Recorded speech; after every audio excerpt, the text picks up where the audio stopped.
What's up, YouTube?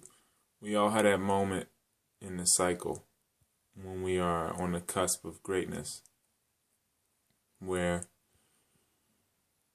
and this happens every single day to most people, where they know that they can make a decision to go in a more complementary direction of life, and they choose not to out of sheer self-sabotage, out of fear of success. So you run into those crossroads throughout your day. These crossroads are every single day. I know somebody not at my door right now. Even if they are, I'm not answering. How about that? But anyway, usually when you get to these crossroads, this is the time in which success is right around the corner. And I feel like most people know this, and this is what keeps them from pushing forward. Like somebody says, I could stop eating right now, 7 p.m., or I could not smoke tonight, could not drink tonight. I could eat later in the day instead of eating as soon as I get up or whatever. I could do yoga this morning. I could meditate today. I could, instead of watching TV for 3 hours, I could, it's an art to planning too. That's the thing. There's an art to planning. It's something you develop. So if you see something in your mind's eye,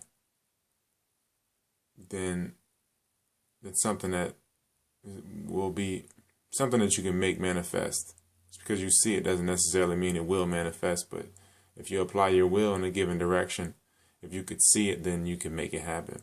Anything is possible. Anything can be built, though. I'm just saying that when you reach these crossroads throughout your day, you never know that one crossroad where you could go in a given direction, like, just know I chose my own fate. I went to the fork in the road and went straight. It's like you have a choice there, and the success you can make one day could turn into so many days, consecutive days, just because you made a stand for one day. But that's where it starts from.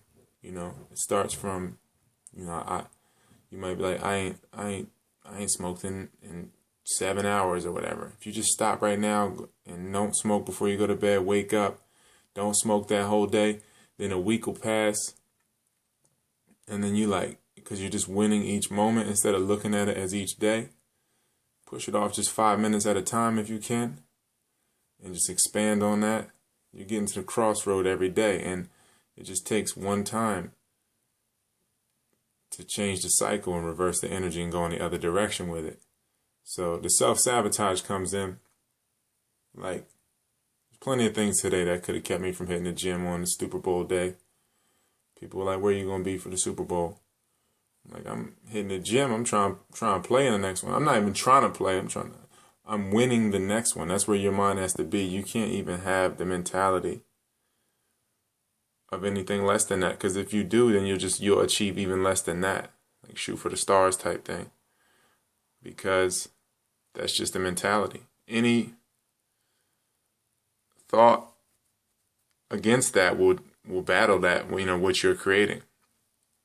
So you have to strive to be the best you that you can be, and know that you being the best that you can be is the best ever, because it's the best you. And that's how you should feel about it.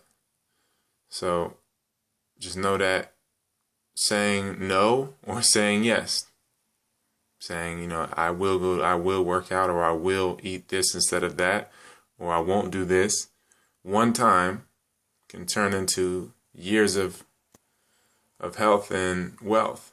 Same difference. So self-sabotage is so real. I had 20 days into the pro days now, the one in LA. And I wouldn't say wish me luck, because fuck luck. Like people say, hard work and opportunity is luck. You just had to have your body in the proper position to receive the gift that you give yourself. And Getting on top isn't that hard. That's what people don't understand. Getting on top isn't the hardest thing. Staying on top is what's difficult. And, fast rise, fast fall. So you want to get to the top and gradually come down. You hit bottom, you have to work your way back up the wave. And you gradually come back down instead of the lightning bolt up and down. So 20 days, 20 days to change the landscape of this earth even more. And by April, it'll be a huge transformation in my own personal life. One way or the other. I just got to guide it in the most pleasant direction, the most complimentary direction. As you get more in tune with your life, you'll realize that you have certain crux points that you are creating for yourself, where in that moment you have to seize it and push it in a certain direction, or because it's just a significant moment. You don't even want to give the other thing a possibility or a thought. You don't even want to give that any energy. So you see that in the cycles of your life, because you've created them before, and when they're coming back, that you have these moments where massive lifestyle changes will occur, for better or for worse. It's just about how you steer the ship. So, tread lightly or whatever, however you want to look at it. But just know that by April, I have a major lifestyle transformation. And I got 2 books coming. I got one already fully written. It's called Spirituality for Atheists. That'll be on Amazon within days now.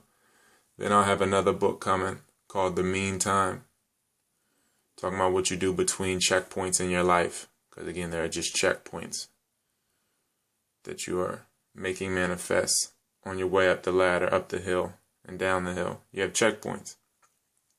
So in the in-between or median time, in the meantime, it's about, you want to make this time as pleasant, as complimentary as possible. The book is just is a step-by-step guide to, carpeing all your dams, seizing every day. So check out the Big Ghost Chronicles, man. The top 7 fuck out of here moments of the year. I'm sorry for the French, but that is hilarious, man. Big Ghost Chronicles. I think it's on the OK Player, but that is hilarious, man. Everything he posts is hilarious. And just for a good laugh. So, we're gonna keep it pushing. Be on the lookout for the books. And love y'all, man. No self-sabotage, man. You win each day, you win each second.